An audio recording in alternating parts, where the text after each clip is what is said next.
Alright, guys, so I get asked questions regularly, like, oh, what do you do on Samira? What runes do you take? What items do you do? When should I do this? When should I do that on Samira? Alright, I'm done with the questions. Today, I give you the Samira Masterclass. I'm going to do the whole rundown. I'm going to do the whole shebang. I'm going to tell you the runes. I'm going to tell you the summoner spells to use. I'm going to tell you the items to use. And I'm going to run over combos. So let's get right into this shit. So I'm just gonna go in order here. First runes. So there's two rune pages I run. The first one is the normal, the classic, the domination tree. The second I run is the resolve tree. I run them in two different situations. So usually I'll run domination when I'm in kill lanes, because in order to make eyeball collection and Ravenous Hunter work, you have to get kills. You gotta stack up the passive, and so I take it when I have like crowd control supports. I'm in kill lanes. Say I have a Rel, a Blitzcrank, a Leona. You know, things that are gonna enable me to kill shit. I go this rune page, because the only time I'll get more effectiveness out of eyeball collection and Ravenous Hunter is if I'm snowballing and I get all of the stacks earlier. If I feel like I'm in a lane where that is not possible and I'm playing to scale, say I have an enchanter like a Sona, I'm not going to get very many kills, maybe till later in the game, I'll go this. There's two different situations, so I'll say you can switch out bone plating for conditioning, depending on how late in the game you're playing to. If you plan on playing slightly aggressive early and you aren't playing in a lane where they can poke off your bone plating easily, like say you're playing against a Twitch, maybe like a Vayne, they can't really poke your bone plating off. Something like shorter ranged, then I'd go bone plating. Otherwise, I go conditioning. Conditioning is pretty good, especially if you're just planning to play safe and scale up for the late game. This is interchangeable. This is not interchangeable. Conquer, Triumph, Bloodline, Last Stand. Always, you can trade out Last Stand for Cut Down if they're really fucking tanky. I always take the Adaptive Force, just because the attack speed will help you farm under tower if you're really having trouble farming under tower. But overall, the Adaptive Force is just better. Works on all your abilities. You're an ability-based ADC, so Adaptive Force is more damage. If that's all. That is my reasoning. So these are my runes. Okay, like I said, you can switch out bone plating for conditioning if they can easily poke off your bone plating. So yeah. So next, summoner spells. So usually I never take heal. I literally never take heal. I never take heal. Usually it's either exhaust or cleanse. Exhaust or cleanse. Now, why would I take cleanse? Okay, what's the main issue when playing Samira? Okay, staying in range. Okay, and your burst getting exhausted off. Exhaust is OP against you. If you ult and you get exhausted, it's over for you. Your whole life is ruined. I don't know how many times I've been in the middle of a team fight and I've been like, damn, if I didn't get exhausted, I would have killed everybody there. So I usually just bring cleanse to counter exhaust. Exhaust is fucking broken.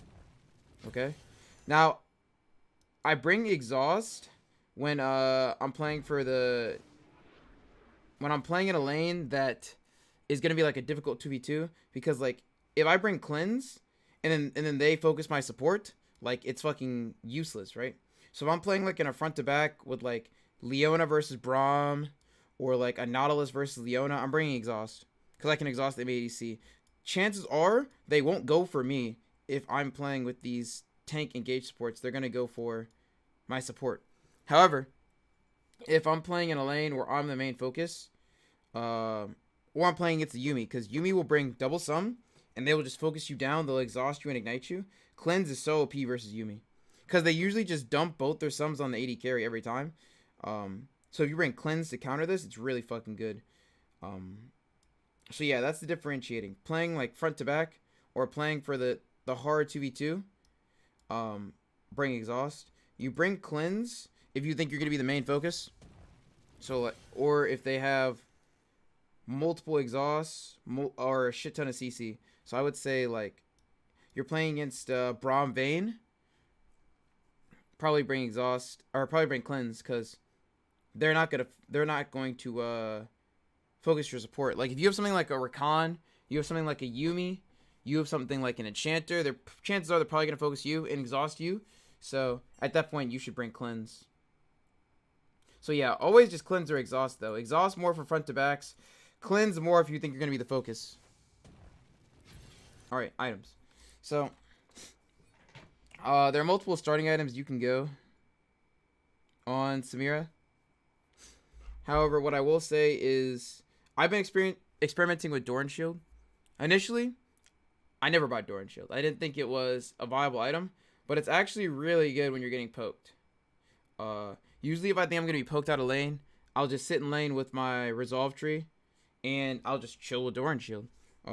Difference between Doran Shield, Doran's Blade.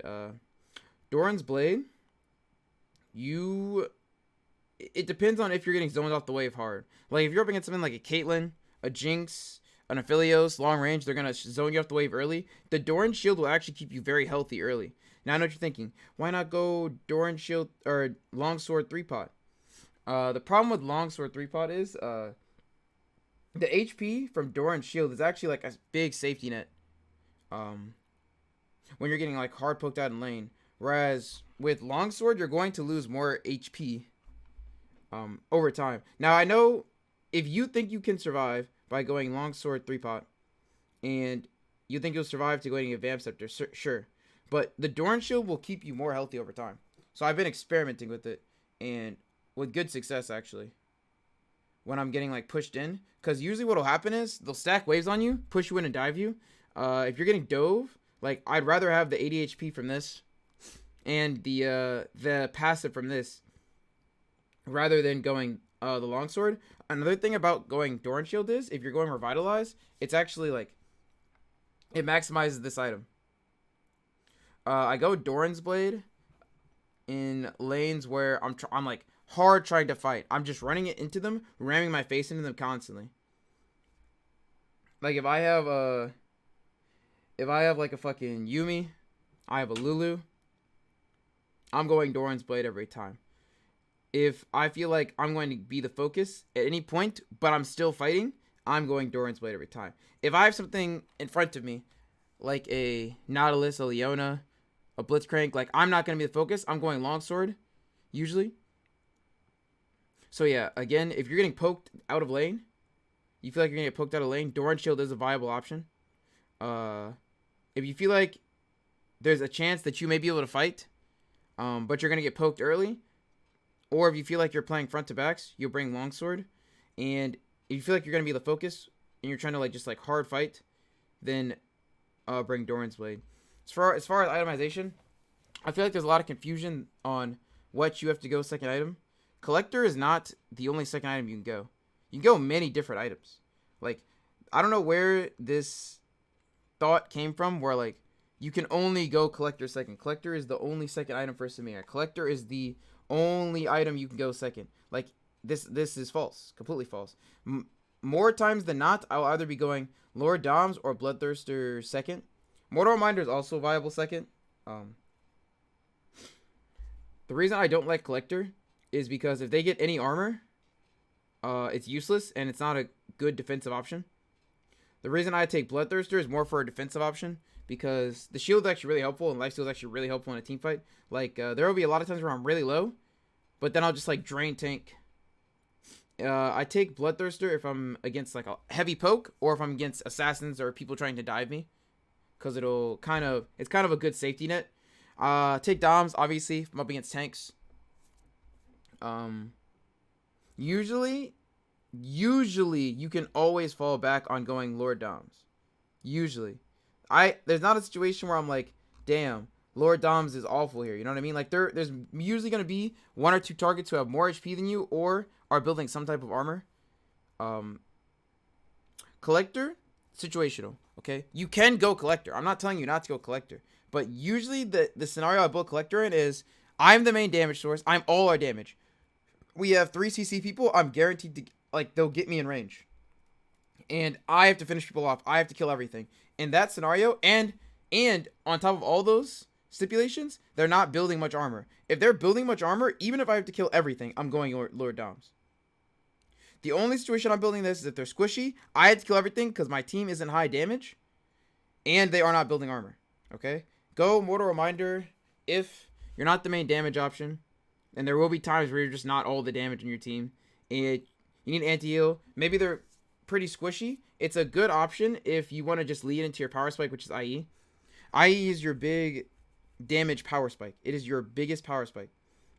So my thinking with building Mortal Reminder second, when I do go it, which is very rare, is that it'll get me to my power spike faster. If they're pretty squishy and I'm snowballing, I can always build this as an option if they have any healing. Usually I don't build it unless they have some type of healing though. So other options. So obviously QSS if you need QSS. I don't think I need to explain this item. You can go Whitson. Viable if they have a lot of magic damage. I wouldn't go it otherwise. Cleaver is good. It's expensive though. So only go this if they're building a lot of armor. And I mean a lot of armor. And I mean a lot of armor. I'm talking like a fucking Ornn, a Malphite, something like that. A Sejuani, something that's stacking armor. As far as defensive options, I would say Death's Dance. I get asked this a lot. Like, people don't know what defensive items to go. All these items. Not Frozen Heart is like your last option. I think the best ones are by far Death's Dance, Spear Visage, with like GA behind that, and Randuin's behind that. You can go these two items, but they're not as good. Only if you really need MR or really need armor will you be going these. Okay? Always keep in mind when you're building items that Samira, or like when you're playing Samira, that Samira is very versatile. Like, you don't have to go, you know, one certain item, another certain item. Like, you can go any items you want.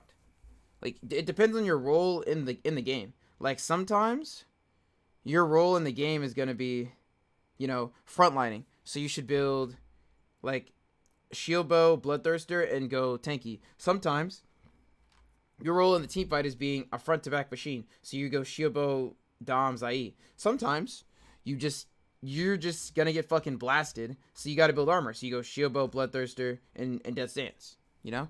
There'll be plenty of games. Look, I even look at my match history. There'll be plenty of games where I'm going like fucking tank. Like, let's look at this. Look, Shield Bow, Bloodthirster. I was gonna go Black Cleaver. Shield Bow. I was gonna go Bloodthirster into Death's Dance. Shield Bow, Bloodthirster, Death's Dance, and you know. So, and this one I was gonna go Bloodthirster too. So, very versatile champion. Don't think that like you have to build only damage items to be like useful. You know what I mean? Like, you're not just like any other ADC. You're a bruiser, tank, ADC, assassin. Like, you're everything. You're everything. Like, you're like not just an AD carry. Like, people think you're limited to only AD carry items, when in reality, like, she's more situational and versatile than other ADCs because, one, she's got the mobility. Okay. Two, you have an ultimate that allows you to get into melee and deal damage while staying alive. So because of these two options, you can't like compare her to other AD carries. And this goes with playstyle and itemization. You can't play Samira like you play other AD carries. You can't build Samira like you build other AD carries. Okay? I'm not saying you can't build her like other AD carries. Sometimes you can. It depends on your role. But you have to play the role correctly. Right? You have to play whatever role you're filling correctly. If you're the main frontline on your team, or if your team has no frontline, you can play Samira. Perfectly viable. But you need to go like off tank. Because, let's be real, if you're in a team fight and you're the frontline and you're getting focused, you're just going to die. If you're not building somewhat tanky. So yeah. That's, and now we got to get to the combos. Alright. Now on to combos. So, to me, there's two main combos. You have the normal combo, which is auto, EQ, auto, W, auto. And then you have the instant combo, which is auto, W, EQ, auto. So, start off with the main combo. So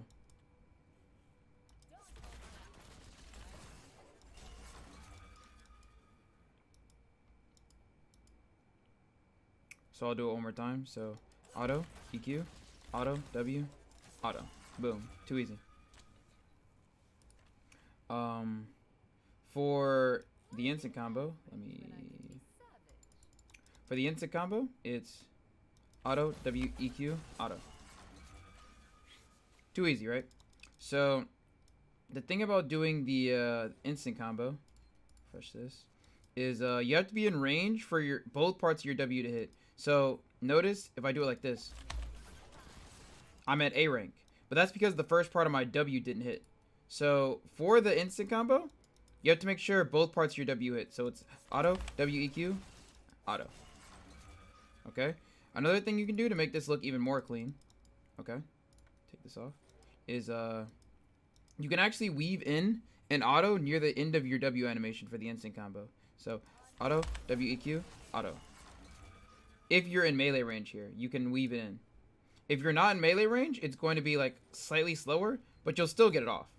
So like right here, about right here. Right at the end of my W animation, I've got the auto off, and then I'm ready to ult immediately. Differentiations for these combos is literally the main combo is just if someone CCs for you. So like if you had a Leona, you would auto obviously off of her combo, then you'd EQ to get in range, you'd auto, then you'd W to block whatever abilities, and then you'd auto again, and you'd have S rank. If you were like in melee range, needed to get your combo off as fast as possible, and I mean as fast as possible, then you do the instant combo. Only problem with the instant combo is a lot of times you get caught in no man's land. You just use all your abilities. If someone flashes your EQ in this combo, you're just dead. You don't have your W to block anything. You don't have your dash. The saving grace with the main combo is that it's a lot slower. So like, if someone wanted to flash, your combo, like say I got my passive off here, and they flash, I still have my E. Or if I EQ'd, I still have my W because I didn't instantly commit it. With the instant combo, it's like you're committing everything in one fell swoop. So like you don't have anything left. If they flash away from you and start hitting you out of the range of your R, or like you can't get your R off, or they interrupt your R, like you have nothing left. You're fucked. The good thing about the instant combo though is that obviously it's fast. So like there'll be a lot of times where there is just not enough time. Like if I want the kills, there is just not enough time for me to use the normal combo to get in range. Sometimes I'm just going to have to instant combo and get all my damage off at one time as fast as possible, or I will lose the opportunity to kill. So yeah, those are the two main combos. Obviously, if you have like your W down, you know, sometimes you're going to have to auto, EQ, auto, and you're just going to have to keep autoing and queuing since you don't have your W up. Sometimes you won't have your E up, and you'll just have to, you know, auto, W, Q auto, or something like that. Like, there's obviously variations you can do. But those are like the two main combos. Like 99% of the time, if I'm in an engagement, I will start it with all my abilities up and do one variation of those two combos. So that's why I only bothered to show you those two, because everything else is just a variation of those two combos. So yeah. But yeah, that concludes this Samira guide. I plan to do more guides on not just Samira, but on other champions in the future.